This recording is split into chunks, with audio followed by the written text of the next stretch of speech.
Hi hello ಎಲ್ರಿಗೂ welcome back to my channel. ಇದೇ first time ನನ್ನ ಚಾನಲ್ ನೋಡ್ತಾ ಇದ್ರೆ ಪ್ಲೀಸ್ ಸಬ್ಸ್ಕ್ರೈಬ್ ಮಾಡಿ, ಹಾಗೆ ಬೆಲ್ ಬಟನ್ನ ಕ್ಲಿಕ್ ಮಾಡಿ. ಪವಿತ್ರ ಬಂಧನ ಸೀರಿಯಲಲ್ಲಿ ಏನಾಗ್ತಿದೆ ಅಂತ ನೋಡೋದಾದರೆ, ಪವಿತ್ರನಿಗೆ ಹೆಲ್ಪ್ ಆಗಲಿ ಅಂತ ಹೇಳ್ಬಿಟ್ಟು ದೇವ್ ಅವರು ಒಂದು ಮಿಷನ್ನ ತಂದು ಕೊಟ್ಟಿರ್ತಾರೆ. ಆದರೆ ಅವರಿಬ್ಬರನ್ನೇ ಒಂದು ಮಾಡೋಕ್ಕೆ ಆ ಮಿಷನ್ ಬಂದಿರ್ಬೋದು, ಆ ಥರ ಇದೆ. ಫುಲ್ ವಿಡಿಯೋ ನೋಡಿ. ಹಾಗೆ ಪವಿತ್ರನಿಗೆ ತುಂಬ ಕೆಲಸ ಹೇಳ್ತಾ ಇದ್ದಾರೆ ಮನೆಯಲ್ಲಿ ಅಂತ ಹೇಳ್ಬಿಟ್ಟು ತಾತ ಏನು ಮಾಡ್ತಾನೆ, ರಾಧಿಕಾನ್ ರೂಮ್ ಕ್ಲೀನ್ ಮಾಡಬೇಕು ಅಂತ ಹೇಳ್ಬಿಟ್ಟು ತಾತ ಎಲ್ಲರನ್ನೂ ಕಳಿಸಿ ಜಗಳ ಆಡ್ತಾ ಇರ್ತಾನೆ. ಅಷ್ಟೊತ್ತಿಗೆ ಪವಿತ್ರ ಅವರು ರಾಧಿಕಾ ಅವ್ರ ರೂಮ್ನ ಎಲ್ಲ ಕ್ಲೀನ್ ಮಾಡಿ ಹೊರಗಡೆ ಬರ್ತಾರೆ. ತಾತ ಅಯ್ಯೋ ಎಸ್ ತಾತ ಆಯಿತು ಕೆಲಸ ಅಂತ ಹೇಳಿ ಸೊನ್ನೆ ಮಾಡಿದಾಗ ತಾತ ಆಯಿತು ಸರಿ ನಿಮ್ಮ ರೂಮ್ಗೆ ಹೋಗಿ ಅಂತ ಎಲ್ರೂ ಕೂಡ ಕಳಿಸ್ತಾರೆ. ತಾತ ಅಷ್ಟೊತ್ತಿಗೆ ಹೋಗ್ಬಿಟ್ಟು ಅಯ್ಯೋ ಏನೋ ಆಯ್ತಲ್ಲ ಅಂತ ರೂಮಲ್ಲಿ ಕುತ್ಕೊಡ್ತಾರೆ. ಪವಿತ್ರ ಅಯ್ಯೋ ಇನ್ನು ಏನಾದರೂ ಕೆಲಸ ಇದೆ ಏನೋಪ್ಪ ಮಾಡಬೇಕೆಲ್ಲನೂ ಅಂತ ನಿಂತ್ಕೊಂಡಾಗ ಅವ್ರ ಅಪ್ಪ ಕಾಲ್ ಮಾಡ್ತಾರೆ.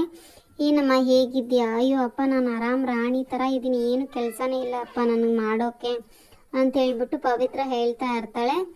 ಇಲ್ಲಿ ನೆಕ್ಸ್ಟ್ ರಾಧಿಕಾ ಮತ್ತೆ ರೂಮ್ಗೆ ಹೋದ ತಕ್ಷಣ ಏನು 5 ನಿಮಿಷದಲ್ಲಿ ಇಷ್ಟೊಂದು ಚೆನ್ನಾಗಿ ಕ್ಲೀನಾಗಿದೆ, ನೀಟಾಗಿ ಇಷ್ಟಾರ ನೀಟಾಗಿ ಮಾಡಿದ್ದಾರೆ ರೂಮ್ನ ಅಂತ ರಾಧಿಕಾ ಅವರು ಕೇಳ್ತಾ ಇರ್ತಾರೆ ನಮೃತ ನನಗೆ ಗೊತ್ತಿಲ್ಲ ಕೇಳಿ ಹೇಳ್ತೀನಿ ಇರ್ರಿ ಅಂತ ಹೇಳ್ತಾಳೆ.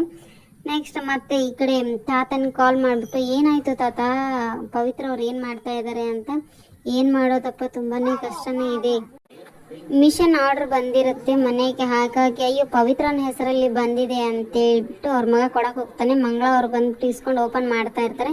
ತಾತ ಅವರು ಬೈತಾ ಇರ್ತಾರೆ, ನೀನು ಪವಿತ್ರ ಬಂದಿರ್ತಾನೆ, ನೀನು ಯಾಕೆ ಓಪನ್ ಮಾಡ್ತಾ ಇದೆಯಾ ಕೊಡು ಅಂತ. ಇಲ್ಲ ತಾತ ನಾನೇ ಕೊಡ್ತೀನಿ ಪವಿತ್ರ ಕೈಯಲ್ಲಿ ಅಂತ ಹೇಳ್ಬಿಟ್ಟು ಮಂಗಳ ಅವರು ಕೊಡ್ತಾರೆ. ಹಾಗೆ ಆ ಮಿಷನ್ ಇಟ್ಕೊಂಡು ಹೇಗಿದ್ನ ಉಪಯೋಗಿಸೋದು ಅಂತ ನೋಡ್ತಾ ಇರ್ತಾರೆ. ದೇವ್ ಅಷ್ಟೊತ್ತಿಗೆ ಬಂದ್ಬಿಟ್ಟು ನಾನೇ ಹೇಳ್ಕೊಡ್ತೀನಿ ರೀ ಮಿಷಿನ್ ಯಾವ ಥರ ವರ್ಕ್ ಮಾಡೋದು ಅನ್ನೋದನ್ನ ಹೇಳ್ತಾ ಇರ್ತಾರೆ. ಮಿಷಿನ್ ತಮ್ಮ ಹತ್ರನೇ ವರ್ಕ್ ತಮ್ಮ ಹತ್ರನೇ ಬರ್ತಾ ಇರುತ್ತೆ. ಹಾಗಾಗಿ ಆ ಮಿಷಿನಿಂದ ಕಾಪಾಡೋಕೆ ಗಟ್ಟಿಯಾಗಿ ಪವಿತ್ರನ ಕೈನ ಹಿಡ್ಕೊಂಡ್ಬಿಟ್ಟು ಇದನ್ನ ಮಾಡಿ ಕೈ ಬಿಡ್ರಿ ಏನು ಮಾಡ್ತಾ ಇದ್ದೀರಾ ನೀವು ದೇವ್ ಅವ್ರೆ ಅಂತ ಹೇಳಿಬಿಟ್ಟು ಪವಿತ್ರ ಕೇಳ್ತಾ ಗಟ್ಟಿಯಾಗಿ ಹಿಡ್ಕೊಂಡಿದ್ದೀನಲ್ರಿ ಅಂತಾರೆ. ಇದೇ ಥರ ವಿಡಿಯೋಸ್ ಬೇಕಿದ್ರೆ ಕಮೆಂಟ್ ಬಾಕ್ಸಲ್ಲಿ